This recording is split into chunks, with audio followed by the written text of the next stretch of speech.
As a reminder for everyone, make sure that you have your audio silenced during the course of this presentation, and we will make sure that we have time at the end for questions. So feel free to leave those in the chat box at the end of this talk. So I'm going to go ahead and get us started, and we'll have people join us, I'm sure, in the next few minutes. But I am so excited to introduce Dr. Pamela Swift. She'll be giving our talk today on simple steps to help your child sleep better. Dr. Swift is a licensed clinical psychologist at the University of Vermont Medical Center. She specializes in treating insomnia and other sleep disorders in children, adolescents, and adults. Dr. Swift believes that sleep is one of the most important activities we do on a daily basis, and that it is connected to all aspects of health across the lifespan. On behalf of the Parenting and Family SIG, thank you, Dr. Swift, for providing this webinar, and to all of you for being with us today. I'm going to let you take it away. Thank you. I will just say quickly that I know Lauren from long ago, and I'm so excited to be here today and to see her and to meet with all of you and to hear your questions. Sleep is my soapbox topic, so I like talking about it a lot. I do talk fast and I use my hands a lot. So sometimes my, my Zoom will like pick that up and throw some thumbs up and things like that. But I would love to hear questions at the end. So I'm hoping we can kind of cut through some of the rationale for some of my recommendations and then hopefully have some time for questions. So I will share my screen. Okay, and I will also, I gave a warning to Lindsay and Lauren at the beginning. My 4-year-old is currently home with COVID and he's downstairs. So I'm really hoping he doesn't break in at some point. He is placated, but just, I'll throw that out there. Okay, so really quickly talking about some of these learning objectives for today, hoping we can identify some of sleep needs across development, as well as some of these biological factors underlying sleep functions. Not going to delve into that too deeply, but I'm open to, answering questions about that if they come up. We'll talk about some common sleep concerns of childhood and adolescence.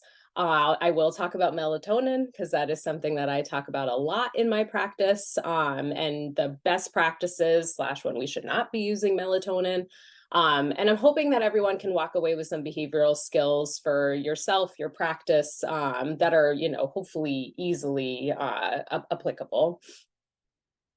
Okay, so I'm going to talk about theories behind sleep briefly, some physiology, the lifespan, and then those tips at the end. I like for people to just kind of have some basic background about sleep. It's huge. It accounts for 1/3 of our lifespan. It plays a role in everything. It's impacted by everything. We know that if you are of a higher weight, it puts you at risk for poor sleep, but poor sleep also makes it really challenging to take care of your health during the day. So it's a very vicious cycle. Similarly, anxiety increases propensity for poor sleep. If you're not sleeping well, you're more prone to anxiety during the day. Succinctly, we can say that sleep is a biological state. It consists of REM and non-REM sleep periods. We also have these behavioral phenomenon that we describe it by. So there's minimal movement typically in healthy sleepers. There is a typical sleep posture that humans, non-human animals, typically find themselves in. There is reduced responsiveness to external stimuli. So, the sensory changes in the environment. If you're in deep sleep, you're probably not going to wake up to respond to those. However, it also has to be reversible because those first 3 also could be a coma. So, we need to make sure that it's reversible with intense stimulation. So some massive change in the environment, noise, temperature, etc. I think animal sleep is very interesting. So if you have questions about that or anecdotes, bring them up at the end. But all mammals have REM and non-REM sleep to some degree. And I'll talk about those stages briefly in a moment. But all animals sleep a little bit differently. So the little brown bat sleeps approximately 19 to 20 hours over the course of a 24-hour period. Giraffes sleep about 3 to 4 hours. Some of our shortest sleepers are elephants. They can sleep, 1, 2, 3 hours, some of them, and they typically sleep in very short spurts. There was a study that just came out about penguins who apparently nap thousands of times a day instead of getting like succinct, consolidated sleep. I had somebody with more knowledge than me who broke my heart and told me otters don't typically sleep like this, but I just keep that in my heart because I think it's adorable. But I do love this quote that if sleep does not play an absolutely vital function, then it's the biggest evolutionary mistake that's ever been made, right? Like this is something that I name for all of my patients, that sleep is a very vulnerable experience that we're putting ourselves into. So we have to be comfortable. We have to feel safe. We have to be in a place where we can kind of get into that vulnerable state. I'm not going to go into all the detail of all of these theories. There's other theories out there too for why we sleep. Certainly there's a restoration recovery going on. Certain stages of sleep lend themselves to the brain literally getting a nice little scrub and getting cleaned up for the next day. We know we're conserving energy. There's memory consolidation. Our adolescence literally might grow overnight during sleep. But all of these things, put together describe sleep really well. No one theory really gives us a sense of exactly why we are sleeping. So I'm going to quickly touch on circadian rhythm, sleep cycles. I'm mentioning non-REM and REM sleep. During non-REM sleep, we break it down further into 3 stages. So we have non-REM 1, 2, and 3. And then we also have REM, which is rapid eye movement sleep. This distinction really makes people think that REM sleep is very special, is very different, is the most important kind of sleep. And it is special and different, but all stages of sleep are really important. We need to go through all of the stages in order to get a good night of sleep. This over here is what we would call a hypnogram. So this is an adolescent sleep, actually. So their experience of dropping through the different stages of sleep. So wakefulness up here, REM sleep are these black kind of delineated sections here.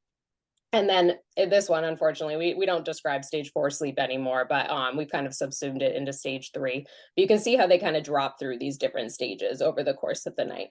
Typically spending more time in REM in the second half of the night, more time in these deeper stages of sleep, stage 3 in the first half of the night. We stage sleep with polysomnography. There's a really nice video on our website that our techs made about how to get a kid kind of ready and understand the experience of what a polysomnogram is going to look like. We set them up with all those sensors on their faces, their heads, their chin, their eyes, the strap across the chest, the abdominals, the O2 sensor on their fingers. Sometimes there's leg sensors as well. So these little humans are hooked up to a lot of different things and expected to go to sleep, which is challenging in its own right. But we can gain so much data from that single night that can kind of point us in the direction that we need for treatment. I will quickly just say, I'm happy to answer more questions about wearables because a lot of folks have these now. We can't gain as much information from these devices as they oftentimes claim they can give us. A lot of times they're going to tell you if you're in deep sleep or light sleep. Unfortunately, the way that we identify that data is from EEG data. They're putting together a lot of other variables and they have all these proprietary algorithms that they use to kind of identify a best guess. But honestly, I don't encourage folks to look at that stuff all that much because there's not much to be gained from that kind of data. We know that sleep and, the brain, the body, it's all kind of synchronized to this solar clock, right? We're on the circadian rhythm. And so there are these other components that we think about with sleep. We think about these central biochemical kind of pathways that support sleep. Then we have our input pathways from the environment, and then all of the output pathways that kind of regulate the body. And when we're thinking about where this kind of lives in the brain, specifically, this sort of sleep-wake switch, there is a specific nuclei in your brain called your suprachiasmatic nucleus. And really the thing there that's happening is when our body receives light, if you're a sighted person, then you're getting all of this light source through the retina, all of these cues, all of this signaling. And that part of the brain will now say, oh, it's daytime. It tells the pineal gland further back, more central in the brain, that we don't need melatonin right now. We don't need melatonin in our system. Let's suppress it. As there's fewer and fewer of those light cues coming in as daylight goes down, or maybe we're in a darker environment, then the pineal gland will get information that, okay, now melatonin needs to be released. Interestingly, they've done studies where they've destroyed this part of the brain in rats. And if you destroy it, you can kind of see there's like still this sleep wake timing that's going on, but the 24-hour clock that they're running on is completely discombobulated. It's at random where it's happening. If you put it together, they would be sleeping roughly the same amount of time, but that rhythm is totally off without this part of the brain. This is my favorite word that I like to share with small children, Zeitgebers. These are our exogenous cues for sleep. The big three are our feeding schedules, light, of course, and our activity. So, when are you having meals? When are you digesting? When are you engaged in physical activity? When are you more at rest, maybe seated in class, that kind of stuff. All of those external cues then help support the kind of internal sort of signaling that's going on to other areas of the body, organs, and then have an input into our behaviors. So I always share this theory and this picture with my adolescent adult patients primarily. And it's just kind of like the picture that I want folks to have in their head when they're thinking about like, I'm having a rough night or a rough couple of nights. And they get that kind of urge to compensate, to sleep in, to do things to try to, rectify the situation. We see this a lot in adolescence where like they might have their school schedule and then on the weekends they adjust aggressively to make up for sleep loss. So I'll circle back to that, but I just want everybody to kind of keep this sort of rhythm going in their heads. So at the top, we have your sleep drive, the kind of biologic buildup of need for sleep over the course of the day. There's lots of things that can impact this. Your light exposure, caffeine, your illness, social stressors, all sorts of things can impact this process. But generally, there's a build over the course of the day, and eventually there's a peak. That peak is really compelling for most folks. It's really hard to stay awake once we've reached that peak. And if you're a pretty solid sleeper, you have a healthy rhythm, a healthy habits around your sleep, and you sleep pretty well through the night, maybe wake up, turn over, go to the bathroom once, something like that, then at the next start of the day, you'll have the same, you'll be back at baseline. You'll be starting fresh, essentially. You do have these other processes, these rhythms during the daytime that are kind of working against this. So in this case, it's talking about your alertness, your activation. So we see that kind of build up, making sure that these sleep pressures aren't forcing us to nap or something. And then, for adolescents, adults, we start to get into this sort of dip in the afternoon. We're like, this is just a rough time for a lot of folks. We don't feel as much of that activation. Second wind, that alertness drops off during sleep. So I want us to keep this in mind, especially when we're thinking about this kind of pattern that adolescents can get into. Okay, so lifespan sleep needs. This was like recently redesigned. It used to be a little bit different for adults, but now the general idea is that in the first 5 years of life or so, sleep is a little bit more broken apart. There might be naps, there might be shorter sleeps during the day going on for some of these kiddos. And so this like 12 to 16 hour recommendation for infants is, of course, over the course of that 24-hour period. It's not consolidated 12 hours of sleep. By the time you're 1 or 2, it's moving down to 11 to 14 hours is the recommendation over 24 hours. And then, in the preschool age range, 10 to 13 hours. Again, there might be one of those single kind of naps during the day, but typically naps are sort of petering off somewhere in this range. By the time we got these school agers, it's about 9 to 12 hours that we're aiming for, 8 to 10 hours for our adolescents, and it's typically 7 or more hours for 18 plus. It's usually somewhere in the 7 to 9 hour range for adults. When we're thinking about the early development of sleep, we see rhythms just in general starting to appear pretty early on. And, one of the initial ones is our temperature rhythm around 1 week of age starts to appear. And then we start to develop a little bit more of this daily sort of awake rhythm around day 45. And we'll start to see this primarily with, okay, there's like a little bit more melatonin that's starting to peak around sunset. We're releasing this hormone a little bit more reliably. Around day 56, around 8 weeks or so, we're seeing that sleep onset really has this kind of, it's really paired really well with sunset, with what we call like photic entrainment. And then it starts to shift to more the family bedtime, more social entrainment. So infants will start to kind of get on the schedule of the family shortly after that, 8 to 10, 12 week period or so. Sorry, my mouse keeps flipping this back. This and these actually, this next picture shows it a little bit better. Just sort of shows, you know, from a day-to-day basis, how these rhythms sort of solidify. It's kind of hard to see on this screen, and actually the color version is much better, but you can see, you know, somewhere around this like 75, 80-day window, you start to see a little bit more consolidation going on here. It's a little less fuzzy as it goes on. So you can see it more with these other two infants here. It's a lot of fuzziness, lots of different behaviors, sleep, wakefulness, other things sporadically spread throughout the time of the day. And then it starts to kind of solidify. These rhythms start to develop more and more over time. So newborns, of course, they're sleeping for most of the day. Doesn't feel that way for anyone, but they are. They do have these smaller segments, you know, so they're feeding, you know, getting their needs met in other ways, and then taking these shorter sleeps. So they, you know, we call that from like the phase kind of perspective of they're moving from this polyphasic sort of sleep in infancy, early childhood, to biphasic sleep when they're in that like preschool, maybe one nap kind of range, to monophasic sleep by the time they're in the school age years, so that, you know, they're not needing a nap necessarily at that point. I'm not going to go too much into detail on the safe sleep practices. I think these are pretty well explained, but I do have the link for the American Academy of Pediatrics here that goes through all of these. But, you know, the general thought behind these practices are we really want to decrease the risk and the likelihood of sudden unexpected infant death syndrome, which is oftentimes associated with those sleep environments.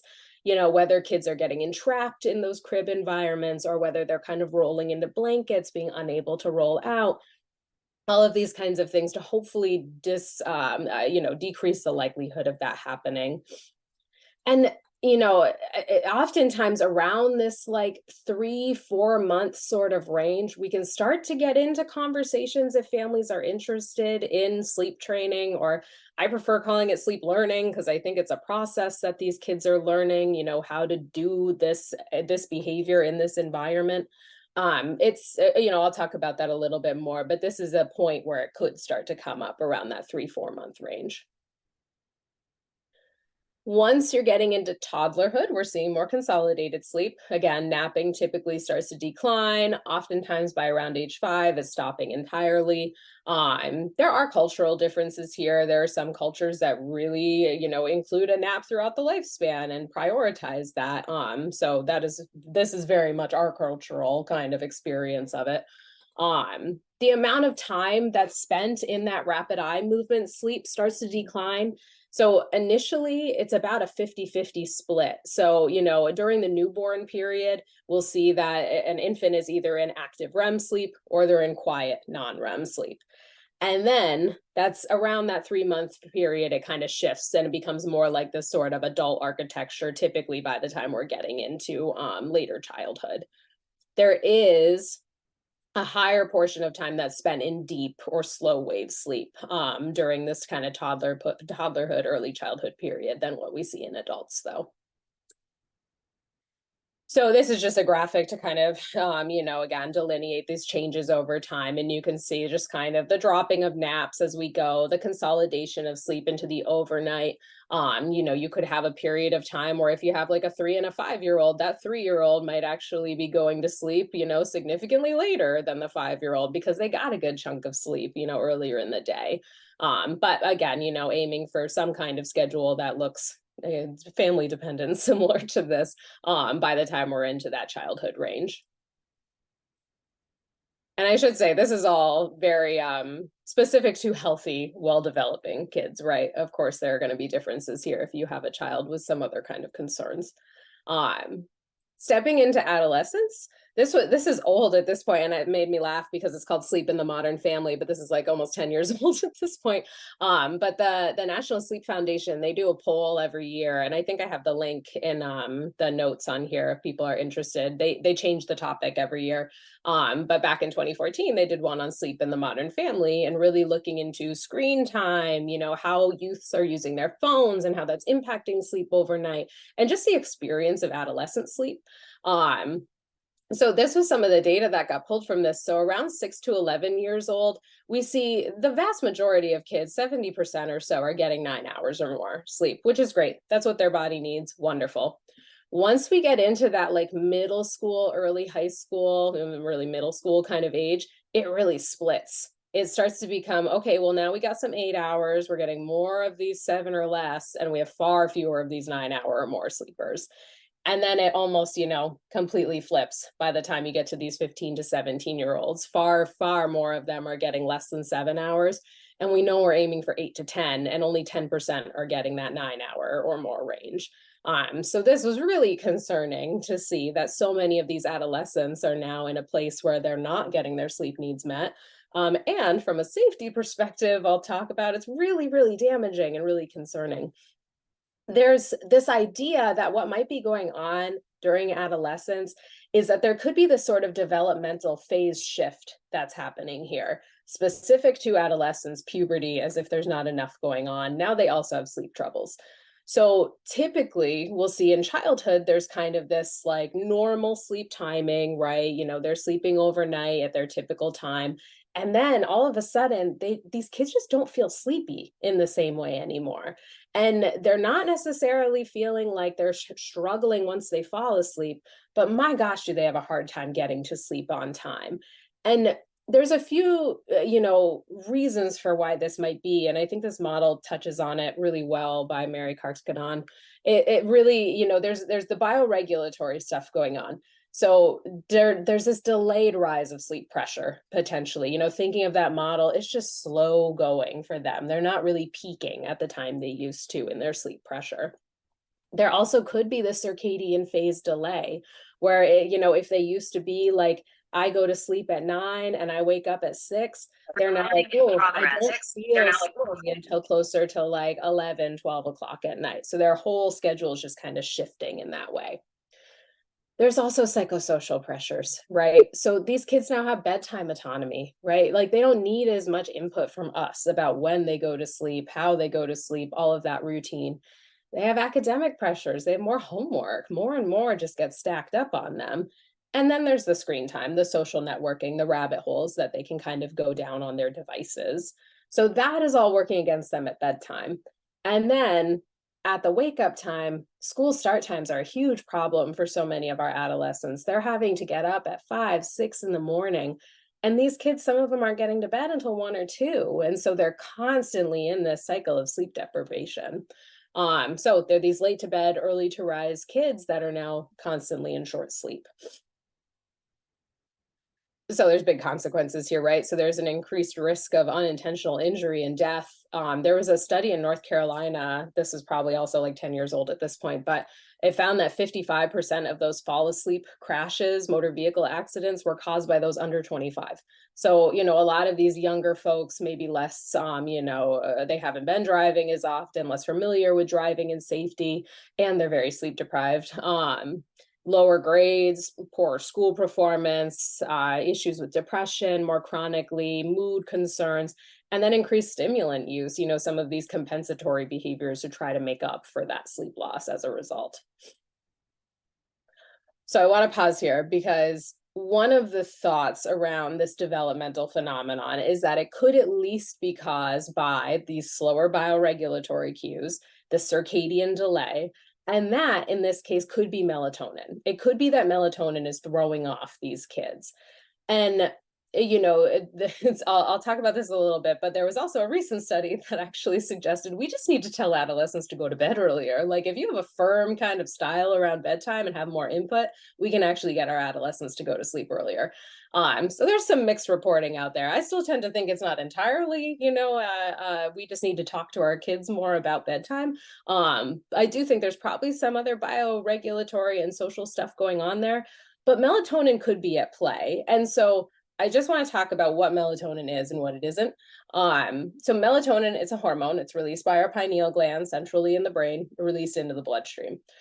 Levels typically stay elevated for about 11 or 12 hours. And we do know that artificial light from screens, from, overhead lighting, all this kind of stuff could impact and delay the release or suppress the release of melatonin.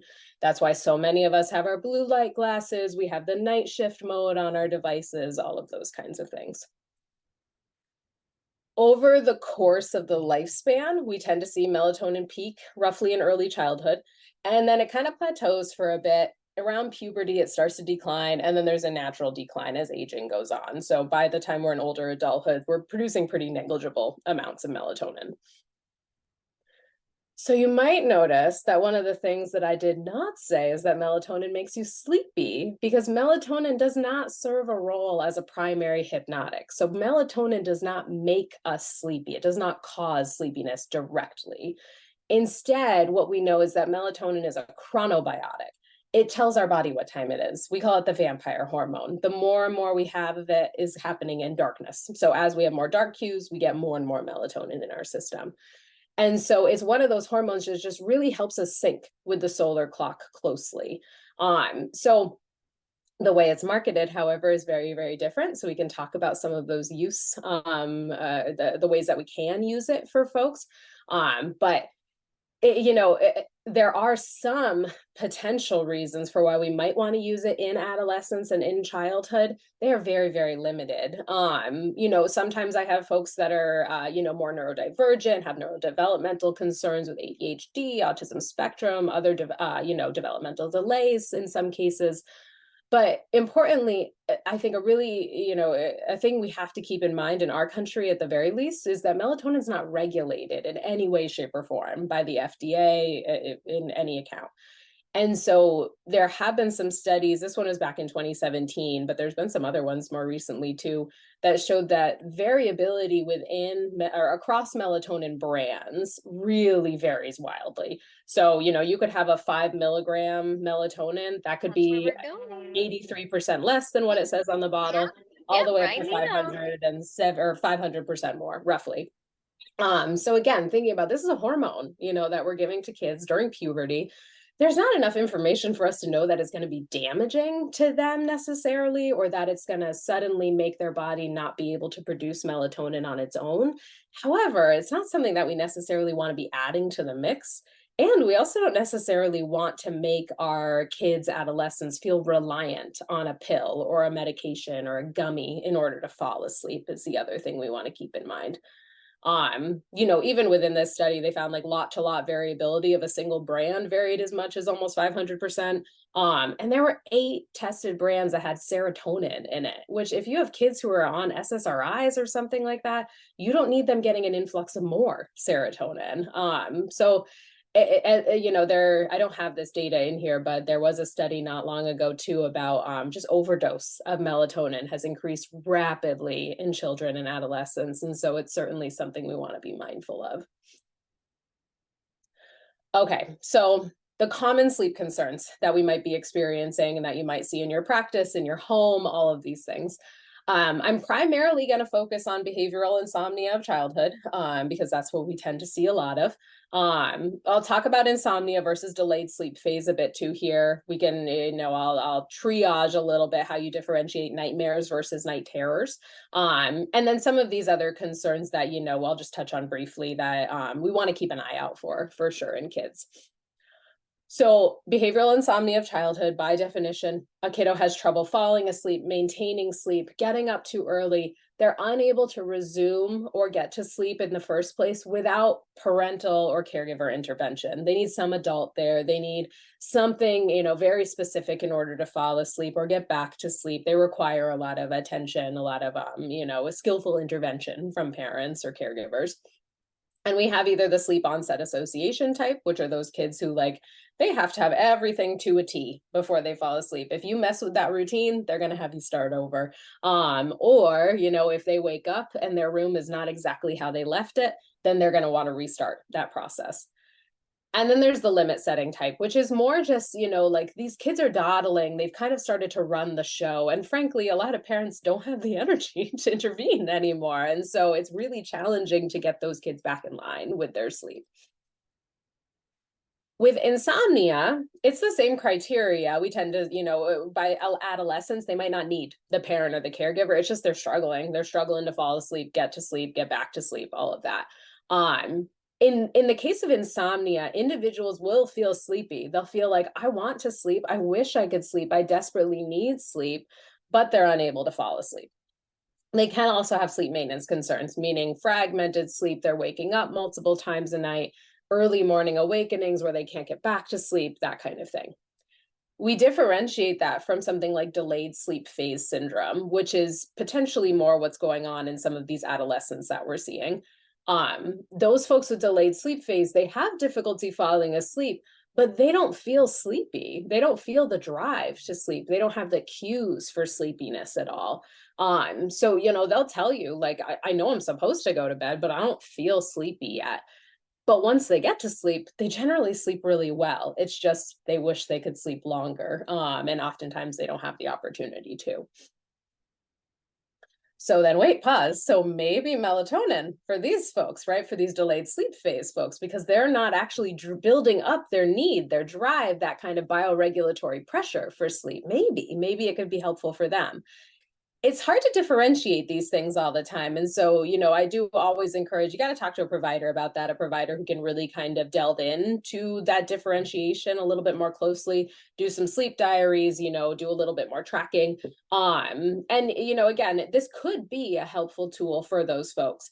However, the way that we use it is very, very different than what it says on the bottle, because again, melatonin is not going to make you fall asleep. It starts the process for sleep eventually.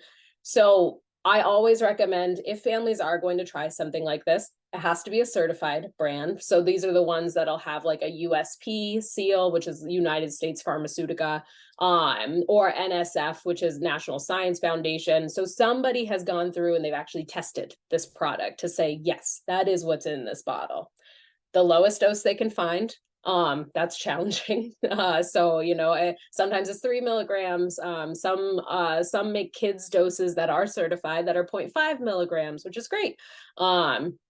And it needs to be taken somewhere between 3 to 7 hours before the child, adolescent wants to go to sleep.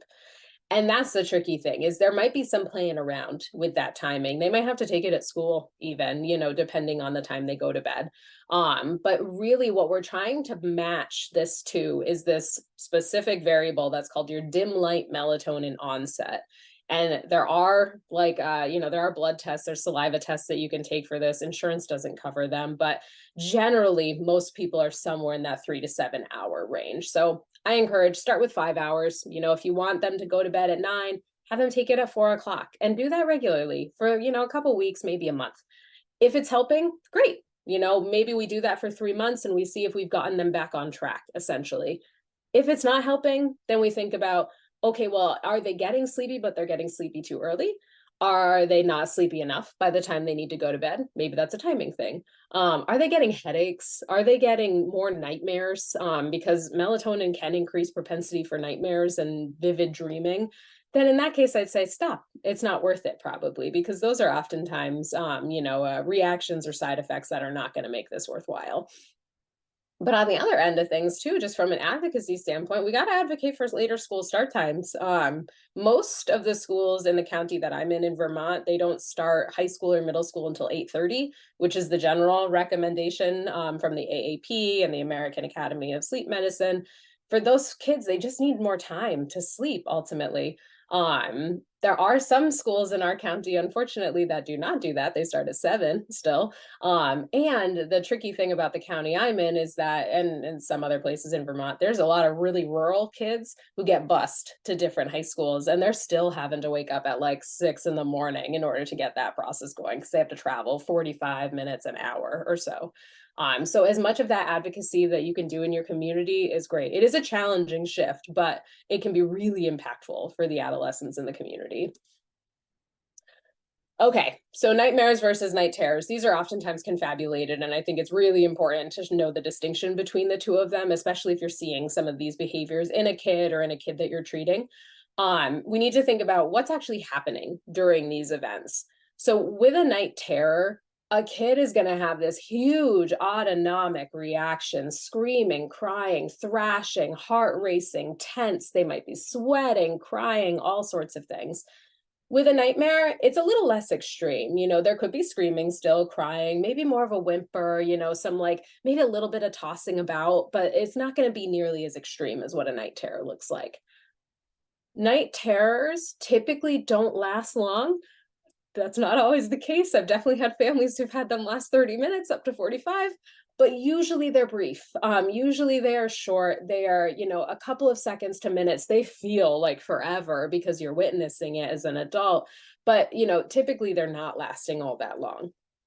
With a nightmare, of course, it could be longer. They could be throughout REM sleep. It could be, the reaction to it afterwards could be pretty long as well, too. Do they fall asleep quickly afterwards? In the night terror, yes. They might not even wake up. That kid is oftentimes not responsive. You might not be able to wake up a child out of a night terror. So if they do wake up, they might be more confused about why you're there and why you're having a moment, and then feeling nervous or showing any of that. Versus a nightmare, no, it might take them more time. They might remember it. They might know exactly why they're awake and why they're fearful, why they're scared. And so they might need a little bit more time to console, get some comfort, decompress a bit. Do they seem more confused if you wake them up? With a night terror, yeah.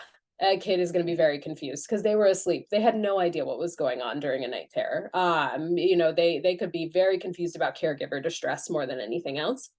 Versus a nightmare, that kid's probably going to be relieved, especially once they realize, oh, okay, here's my loved one, here's my person, here I am in my room. You can ground with them, get them back to their safe environment. They'll probably be happy they got woken up. Do they remember the event come morning? Night terror, absolutely not. Again, if they didn't wake up from it, if you didn't tell them about it, they would have no idea that it happened. Versus, especially as children age, by the time a kid is 9, they can give you a really detailed report of what their nightmare was, very similar to what an adult could give you. So yes, they will remember it much more clearly typically. And then do they happen more in the first half or the second half of the night? Typically, night terrors are going to happen more in the first half. That doesn't mean they can't happen in the second half, but you spend more time in non-REM sleep in the first half of the night. So and night terrors occur there. So if it's going to happen, it's more likely to happen in the first half. Versus nightmares are happening in REM sleep. If you remember a nightmare, it's definitely from REM sleep. And so those typically happen more in the second half, or are going to be more detailed, more, more feared in that second half of the night. So again, things to just think about if you're seeing these or if you're hearing families talk about these things. With the parasomnia, so these are just any coordinated movements, behaviors that are happening during non-REM sleep. There's lots of versions of them: sleepwalking, talking, eating. Sometimes these are medication effects. Sometimes these are things that are like related to broader sleep disturbance, sleep loss, that kind of thing. They do run in families. So if you're a person who's a sleepwalker and your partner is a sleepwalker, you have a higher likelihood of having a kid who's a sleepwalker as well. They do tend to remit on their own, typically in adolescence, early adulthood, but not always. And so, we definitely want to be keeping safety behaviors in mind for these folks. The triage is pretty simple. Are they asleep and what are they doing? And the things that I think about with safety are like, we need to have an environment that's going to, be enclosed for them, that's going to be comfortable, that doesn't have sharp corners that they can bang on, no windows that can be easily opened, doors that can be opened easily, stairs that can be accessed, all of that kind of stuff. So just thinking about the environment and keeping it as safe and close as possible for them. And oftentimes they can be benign, right? But you can imagine that the more coordinated, the more concerning they're going to be. So I do have people that are sleep eating or engaging in sexual activity, driving.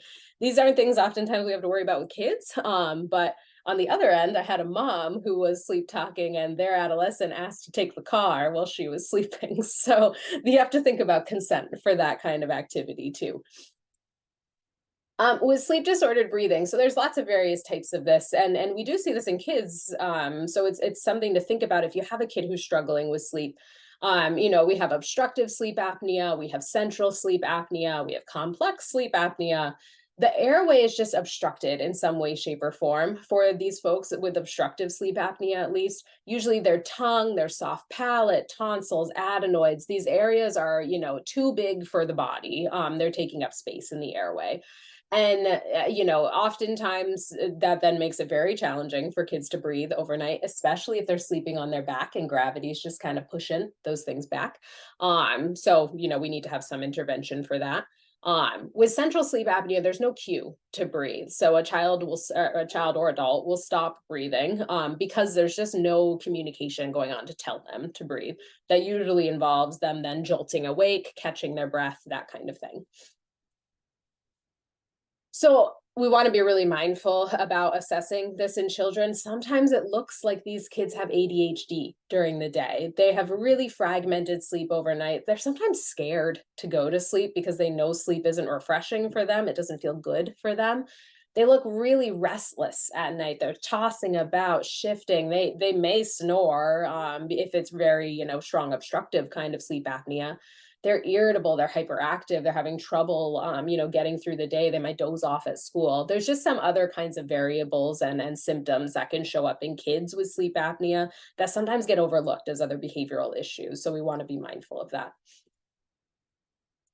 I also, this is something that's hugely problematic, is that much like other health concerns, is really heavily underdiagnosed in marginalized groups. So especially in Black and Latin populations, it's really challenging for these families to access care too. And so that might mean, hey, if you're a provider or a family member of one of these folks, getting loud, advocating and saying, I really think there's something going on here that is being missed. And I think this person might need a sleep study, or I think this person might need some extra support around this. How do we access that care best? Because the number of kids that we see in our clinic that have gone amiss for several years with sleep apnea is just too high. Okay, so I want to walk through some behavioral tools and tips quickly, at least, so that we can have some things to walk away with, so we can keep some time from questions. So of course, understanding, educating yourself is really key here. Sleep is such an undervalued health behavior and it's ubiquitous. We all do it. So it's really something that we need to be more mindful of and attending to. And again, speaking up to providers, if you feel like there are sleep concerns, sometimes they get brushed aside as like growing pains, or, oh, it's a phase, they're in a sleep regression, this will pass, that kind of thing. Sometimes it's not. And so sometimes we do need to pay more attention to those things. And so don't let it get brushed aside. If it's something that's really problematic for yourself or for your patients, again, speaking up is really key. I'm not going to go through all of these behavioral recommendations around sleep hygiene because I feel like everybody has heard these before. But if you have questions, don't hesitate to ask at the end. These are kind of those behavioral environmental recommendations that we make. You got to have a good, comfortable sleep environment. You should be exercising during the day, all of that kind of stuff. No caffeine for kids, that sort of thing. However, there are instances where we do have to change these. So if I have a kid who has a migraine history, they might be getting caffeine. And so we need to work that into their rhythm and thinking about that. We want a solid bedtime and morning routine. Structure, stability, ability to travel. Those are three of the key things that I think about with these kinds of routines. We want it brief. We want it moving in one direction. So if you're starting in the living room and you have to get up to the bedroom, okay, let's move out of the living room. Let's stop over at the bathroom to brush your teeth. Let's then go upstairs. Oh, pajamas are right there. Let's grab those into the bedroom so that there's less of that back and forth kind of dawdling that can happen. Reading songs, of course, it's great to read to kids before bed, singing songs with them, prayers, if you do any of those kinds of things, whatever is important to the family to incorporate, to relax during that time, mindfulness. And it should be loving and comforting, right? Like if you're bringing some bad energy and some stress into it, then your kid's going to feel that and they might push back as a result. And then morning routines, sometimes people don't think about this, but the morning routine is important too, like a consistent rise time, ideally if we can incorporate some positive activity, favorite breakfast, if they're on a reward system, doing the big rewards in the morning, that kind of thing, and bright light exposure, if we can get it to just kind of cue them to daytime. There's so many options for sleep learning. It's not a monolith. I usually just kind of share the options with families and ask them to kind of, digest, think about these things, and then we can come up with a plan at the next session. Because I can't tell you exactly what to do with these things. Some families ask, and I will if they want it, but really it's like you have to put it all together with your partner, with your environment, thinking about schedules, all of that kind of stuff. And it can be challenging to pick one that's going to be right for a family, or if you even want to do it at all. These are the big ones that come up the most. So there's the full-on cry it out, which is the Wise Bluth method. Shut the door and walk away, essentially. There's graduated kinds of methods where you do checks or you maybe physically move yourself out. There's scheduled awakenings for some kids who have night terrors potentially, or who are regularly wetting the bed or something like that. Positive routine should always be incorporated into the bedtime routine, but just ways to make it more fun, more exciting for the kids who might be dreading sleep. And then fated bedtimes, which is where we actually have kids go to bed later. And then we, if they're not falling asleep, we remove them from the environment, bring them back to bed a little bit later, just help to build up that sleep drive for them. But this is the main thing that I always ask families to consider is like, there's so many reasons why these methods can go wrong. And so here are some of the big ones. Like, how well can you endure crying? Are you a family who's like, yep, we know they're safe, we know they're good, we really want to get through this quickly? Then fine, maybe cry it out is for you. But a lot of families really can't endure that kind of process, and that's okay. There's the practical considerations, are there siblings? Are you in an apartment building? What is parents' schedules? What other caregivers are involved? You got to think about that environment a bit more. The fear of repercussions, there's a lot of, a lot of information out there, primarily mostly from like the attachment kind of core group, that there is potentially some negative consequences that come from doing sleep training. That hasn't mapped out in any data so far as I've seen. However, I will say that I have a patient right now who was treated by Ferber and who now really struggles with sleep because their first core memory is being shut in a room in the dark, because they did it too late. This kid was too old to be doing something like that. There's a lot of misinformation about the appropriate use, the like what families should be doing versus shouldn't be doing with sleep training or sleep learning. Personal beliefs really matter. So, if there are any concerns about the family environment, or if there's marital conflict or domestic violence, there's lots of things going on in the home that could kind of make these processes a lot harder. And if you don't have that information, then you could be setting up, a family for failure in that regard. And then wellness of families, and cultural practices, of course, lots of families co-sleep. And of course, the AAP would say, absolutely not, no co-sleeping. And if you have a family who's going to do it, then, okay, let's talk about what are the safest ways that you possibly can do this. So one of the skills that I oftentimes encourage folks to use is this skill that's called bedtime passes, which is where you create passes with your kid. You can be on foam board, it could be on cardboard, just something that you kind of decorate with a kiddo. And then you describe it to them that somebody's not reason on why you. I've been holding on for this whole thing. This is the parenting family sick. There we go. There's, you can give them a little bit of a kind of script here. This is your bedtime pass. If you need an extra hug, if you need a snuggle, if you need anything like that, then you can kind of come out. You can use this pass for that. You only have so many. So, once you've used them, they're done. And I'll see you in the morning. I love you so much. You can institute a reward system when they're using this well. Great, they get some kind of treat or some kind of, reward in the morning, but then you slowly kind of walk it back over time.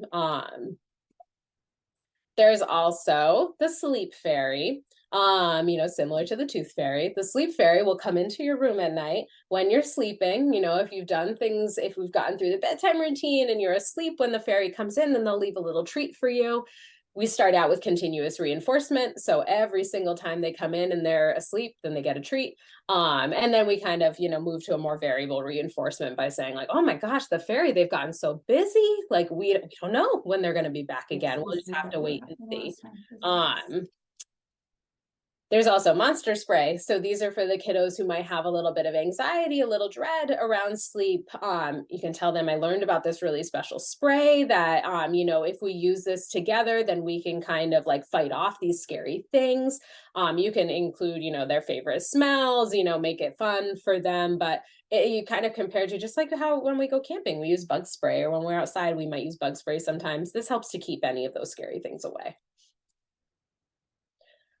I love a flashlight. So with flashlight treasure hunts, what we typically do is we'll have these kiddos or we'll hide one of their favorite stuffies for them. Some are really easy for the first one. We shut the lights down and we have them kind of go in with their flashlight to try to find it. And then we make it, gradually more and more challenging to just kind of build up their confidence in that space and make them remember that like, hey, this is a safe place. This is where your things are. You can give them bravery badges, things like that to try to build up, their ability to sustain that space. With older children and adolescents, once we get to around age 11, we can do cognitive behavioral therapy for insomnia. I'm not going to walk through all of the skills of that, but it is a really effective treatment for those folks. And we're oftentimes getting at some of these kind of perpetuating behaviors, these compensatory behaviors that have developed in response to poor sleep. So like, are you spending more time in bed than you would be otherwise? Are you trying to sleep? Are you over caffeinating during the day, taking naps to compensate, that kind of stuff? And then we usually, or at least in my clinic, we try to work in other mindfulness and kind of act-based techniques as well to help support them overnight. So one of my other takeaways from this that I'll encourage is, if you do have concerns about some of these things, I didn't even talk about narcolepsy, idiopathic hypersomnia, some of these periodic limb movements of sleep, some of that kind of restlessness, restless leg syndrome before sleep. Bring them up because a lot of times they go amiss in pediatrics and primary care offices, not because the provider doesn't want to talk about them, but because they're oftentimes covering so many things they don't have time to fully delve into them. So if there is a concern, absolutely feel empowered to bring it up. Many of these concerns might require some further evaluation, but we do have really validated treatments for a lot of these sleep-related problems. CBTI, other behavioral interventions for insomnia. We know that sleep disordered breathing might need some further evaluation, but taking out adenoids, tonsils, some kids might need CPAP. We have great treatment options for those things. And if we can get a team-based approach, that's even better. These are some, other resources. The Pediatric Sleep Council really focuses on 0 to 3, but they have tons of information on there for families. The American Academy of Sleep Medicine really goes through more of the standards of practice, some of the nitty gritty around insomnia and kid work. It's Never Too Late to Sleep Train by Craig Canapari. That's a great text. It's very, to the point and very realistic in my experience. The Sleep Deprived Teen by Lisa Lewis is also a great resource. Sleeping Through the Night by Jody Mindell is a great one for families of very young children. And then there is this app that's the Johnson's Bedtime app where they have an Ask the Expert section that I think Jody actually used to be a part of. She might still be, where you could go on and kind of, check in about, hey, I have this issue going on. I want to bring this up to a provider. And then more personally, I love the 411 series by Ari Brown and Denise Fields. These are more like general child development focused, but there's a baby and a toddler version of them. And they just have some really no nonsense kind of information and tips to walk away from. And then I will leave it open for questions. And these are my two kids. They make me whenever I get home before they go to bed or after they go to bed, I have to take a photo with them showing that, okay, I was here. Don't worry. I saw you were asleep. But I will stop sharing my screen. And then I see that there's a hand raised, specialist behavior. If you want to unmute, go for it. Hi. Hi. Sorry, I meant to change my name on there. All right. But so this was all wonderful information. I have a question though. Have you ever found a correlation, or has there ever been studies for ADHD and vivid dreaming? Oh, what a good question. I'm asking for myself. Yeah. I mean, there's so much dream stuff is so unknown, right? And so like, yes, we know we do it during REM sleep. You can dream in other stages of sleep though too, absolutely. It's just if you remember it's going to be in REM. And like when that's happening, there's so many connections and kind of things going on in the brain. There's so much activity going on there that like, I would imagine if you are a person who's like, who's has a brain that kind of jumps, from place to place, or who is maybe more creative or maybe more, just incorporates detail differently, then absolutely there could be some component of that that's connected. I don't know though. Now I'm going to Google and see if there's any studies that have been done on that. It's a great question. Well, and so the second part to that question is also with like remembering dreams, because like I can remember dreams from when I was like 5 years old, and I can remember the specific details about them. And then now as an adult, when I have dreams, it's like I have to, when I wake up, I have to reorient myself to remember that that wasn't real. Like they're so vivid that it feels like it has actually happened. And sometimes it lasts the whole day where it just feels like, okay, no, Morgan, that wasn't what happened. That what was a dream. You're okay. Yep.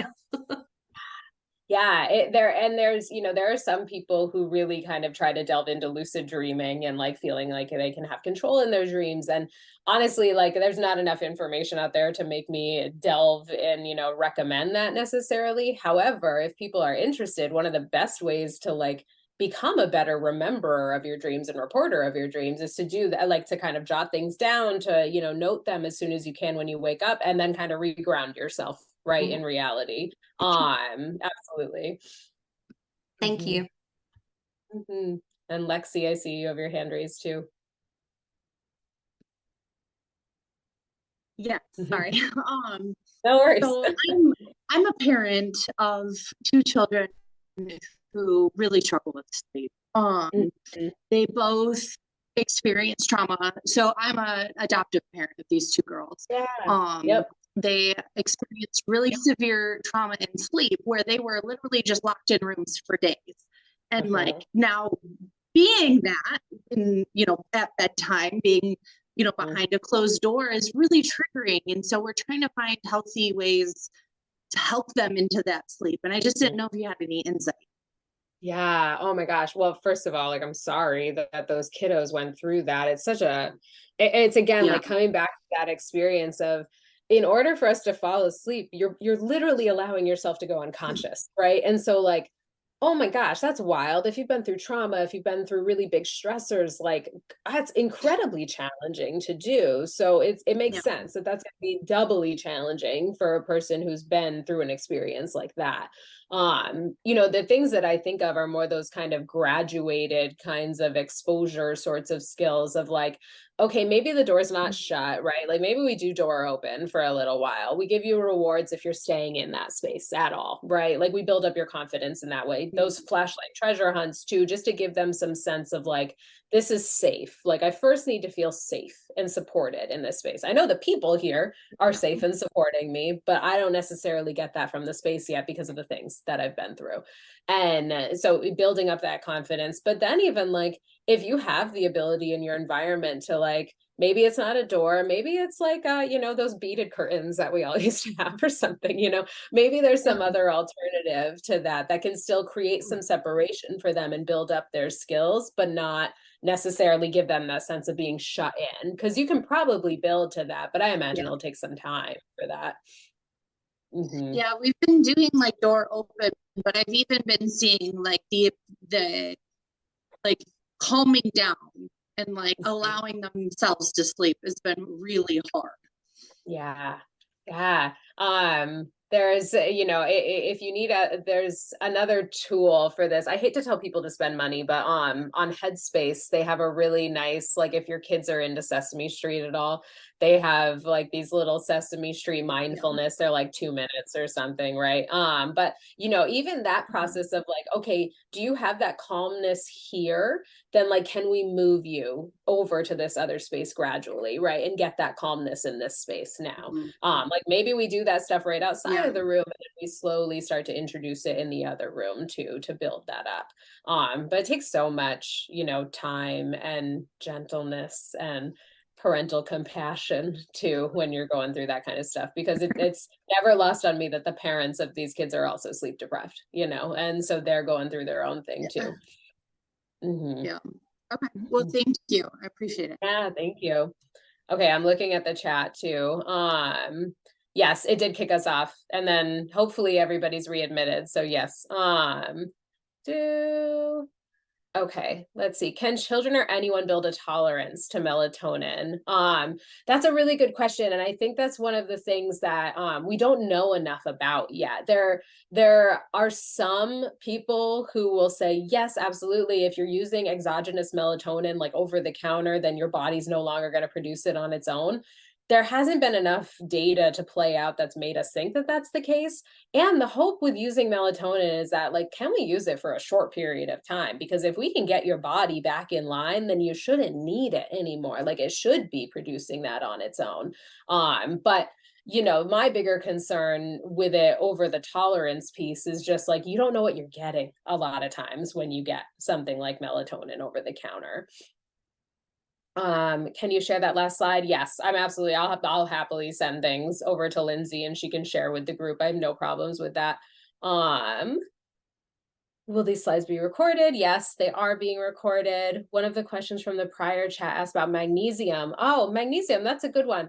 You know, the way that we use magnesium is oftentimes more related to a lot of like the muscle kind of related stuff, like kids who are experiencing muscle cramps, any pain or anything like that before bed. I would always want them to, you know, get a blood test to make sure that they're actually low in it, because you might not need it necessarily. You might be getting enough in your diet. But yes, in some cases, it can be really helpful to just help to relax the muscles before bedtime if they're not getting enough of it. Similarly, we'll, you know, like if we have kiddos who are very restless, you know, moving a lot before bed, or who are complaining of restless leg, like the creepy crawly kind of experience, then iron testing is really key for those kids because they might be low in their ferritin or in their stores. What's the reasoning why the FDA does not? That's a great question. Why doesn't the FDA monitor melatonin? Is there a move towards the FDA starting this process? There isn't a move to my knowledge. Melatonin is a supplement, and the FDA does not monitor supplements in our country. You know, in other countries, melatonin has to be prescribed. So I have a colleague who's from Iceland, and so he told me that like they used to, you know, come over to America and pick up melatonin and bring it back home because they couldn't get it in their country. So as far as I know, there's no move, but yeah, it's a systems issue for sure. I don't see any other questions, so I'll leave it for a second. But anything else that's on people's minds that they want to bring up or express? Excellent. Otherwise, I will send these slides over to Lindsay. I have no problems with her sharing them. I'll remove like the weird pictures of me and my kids because I don't think you need those. But if anything comes up, I'm more than happy to, you know, you're always welcome to email me or reach out. My email is on, it should be on these slides, but it's pamela.swift@uvmhealth.org. And thank you all so much for being here. It was really nice to be with all of y'all today. And thank you for dealing with the tech issues. Take care, everyone.